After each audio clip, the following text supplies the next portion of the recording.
In this video, we are going to solve a problem in 2D rotation.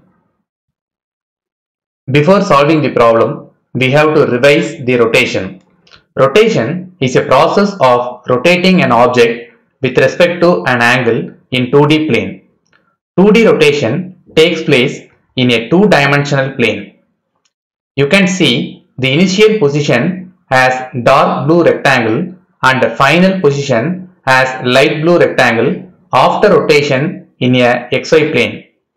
Consider the initial position of 2D point P having coordinates x and y. R is the distance between the center of rotation, that is origin, and the point to be rotated, that is P. It is otherwise called as radius of rotation. The line OP, that is R, makes an angle of alpha with respect to x-axis. In rotation, the object is rotated to a new position P dash whose coordinates are x dash, y dash about the origin with an angle theta.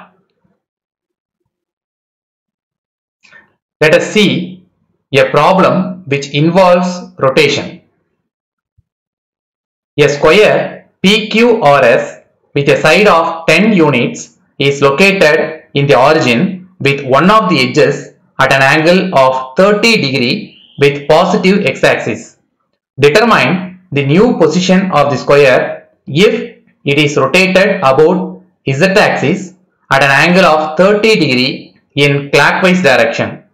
In this problem, two angles are given. The first, both are same 30 degree, but the first 30 degree is given for the initial position with respect to x-axis, and second 30 degree is the angle of rotation of the square. Don't get confused about both the angles. The problem starts with a square PQRS with a side of 10 units. Hence, draw a square named PQRS of side 10 units. It is stated that the square is located in the origin. So, place one of the vertices of the square in the origin of a two-dimensional plane. So, here the vertex P is placed in the origin O. We don't know on which plane the square is placed. It may be xy or yz or zx. In the problem, it is stated that it is rotated about z-axis. When an object is rotated about z-axis, it must be placed in xy plane. So, name the horizontal axis as x and vertical axis as y. Also, you see one of the edges at an angle of 30 degree with positive x-axis. So, keep the square 30 degree with positive x-axis. For doing this, we rotate the square either clockwise or counterclockwise direction. We chose counterclockwise direction. Listen, so far I have explained how to place the square in initial position. Now we are going to see how to rotate the object for the given angle 30 degree in clockwise direction. Now the question is, determine the new position of the square if it is rotated about z-axis at an angle of 30 degree in clockwise direction. We start with naming the unknown initial position coordinates. The coordinates at P are x1, y1. The coordinates at Q are x2, y2. The coordinates at R are x3, y3, and the coordinates at S are x4, y4. Okay, before determining the final position, we have to determine the initial position coordinates of the square. At first, we find the coordinates of the vertex P. We know P is located in the origin. Hence, coordinates of the vertex P, x1 equal to 0 and y1 equal to 0. X equal to r cos alpha and y equal to r sin alpha. These formulas are used to determine the initial position coordinates. A line which connects the origin O and vertex Q represents radius of rotation, that is R2 equal to 10 units. So here the vertex coordinates having the coordinates x2 and y2. So all the parameters are numbered as 2. That's why radius of rotation is taken as R2. The line OQ or radius of rotation R makes 30 degree with respect to x-axis. It means angle of line OQ with respect to x-axis alpha 2 equal to 30 degree.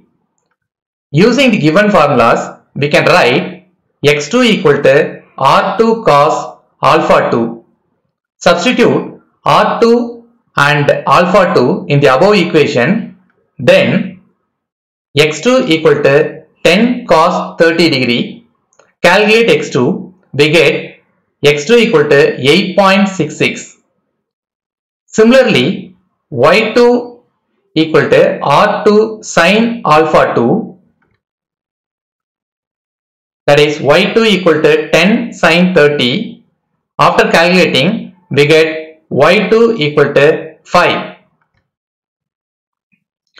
A line which connects the origin O and vertex R represents the radius of rotation R3 equal to OR. It creates a diagonal in the square. In other words, the line OR splits the square into two right angle triangles. Using Pythagoras theorem, for the triangle OQR, OR square equal to OQ square plus RQ square. OQ and RQ are the side of the triangle, or we can say they are the side of the square, which is equal to 10. Then R3 square equal to 10 square plus 10 square. We get R3 equal to root 200. The included angle of a square is 90 degree. The diagonal OR splits into 2 and make the angle 45 degree for the right angle triangle OQR. So, angle of line OR with respect to x-axis alpha 3 equal to 30 degree plus 45 degree. That is alpha 3 equal to 75 degree. Using the given formulas, we can write x3 equal to R3 cos alpha 3. Substitute R3 and alpha 3 in the above equation. Then x3 equal to root 200 cos 75 degree. Calculate x3. We get x3 equal to 3.66.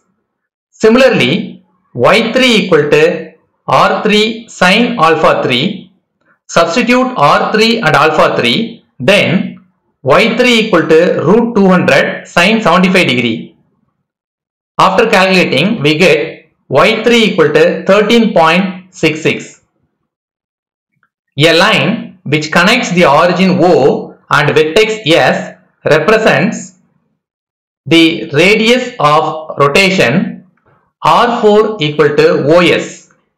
That is R4 equal to 10 units. Then angle of line OS with respect to x-axis, that is alpha 3 equal to 30 degree plus 90 degree. So 90 degree is included angle of the square and remaining 30 degree is with respect to x-axis. So total angle is 120 degree. Using the given formulas, we can write x4 equal to r4 cos alpha 4. Substitute r4 and alpha 4 in the above equation, then x4 equal to 10 cos 120 degree. Calculate x4, we get x4 equal to minus 5. Similarly, y4 equal to r4 sin alpha 4, that is y4 equal to 10 sin 120 degree, we get y4 equal to 8.66. To determine the final position coordinates, we use the formula matrix P dash equal to matrix TR into matrix P. We have seen the derivation of this formula earlier. If anybody wants to see the rotation derivation video, the link is given in the description column. The video is named as Transformation Part 3 Rotation. Okay, let us come back to our problem. Here, matrix TR is the transformation matrix for rotation which contains the angular displacement values, and the matrix P contains the initial position coordinates. That is, TR contains matrix cos theta sin theta and minus sin theta cos theta, and matrix P contains x1 y1, x2 y2, x3 y3 and x4 y4. So in this line, the elements of the matrices are shown. Matrix TR contains the angular displacement values. Matrix P contains the coordinates of all 4 vertices of the square when it is in initial position. Conventionally, the value of theta taken as positive when the direction of rotation is counterclockwise. It should be negative when the direction of rotation is clockwise. Here, the rotation angle theta is taken as minus 30 degree because the square should be rotated in clockwise direction. Substitute all the known values in this equation. We get cos minus 30, sin minus 30, minus sin minus 30, cos minus 30. These are the values in the first matrix, and the second matrix 0, 0, 8.66, 5, 3.66, 13.66, minus 5, 8.66. So here we are substituting the value of theta as minus 30 because the square rotates in clockwise direction. Multiply the values of first matrix with the second one, we get matrix P dash equal to matrix 0, 0, 10, 0, 10, 10, 0, 10. These values should be equated to the final position coordinates, that is x1 dash y1 dash, x2 dash y2 dash, x3 dash y3 dash and x4 dash y4 dash. Let us see the output of the results in graphical representation. The square appears on the xy plane in the initial condition. Now we rotate it to the final position based on the determined coordinate values of all 4 vertices. Now you can compare it with the initial position for better understanding. So initially the square is 30 degree with respect to x-axis. Now after rotating it in clockwise direction for the same 30 degree, the square exactly seated on the positive x-axis. So that's all about the problem. Don't forget to hit the subscribe button and the bell icon. Then only you will get notified about all my videos. And also do like and share this video.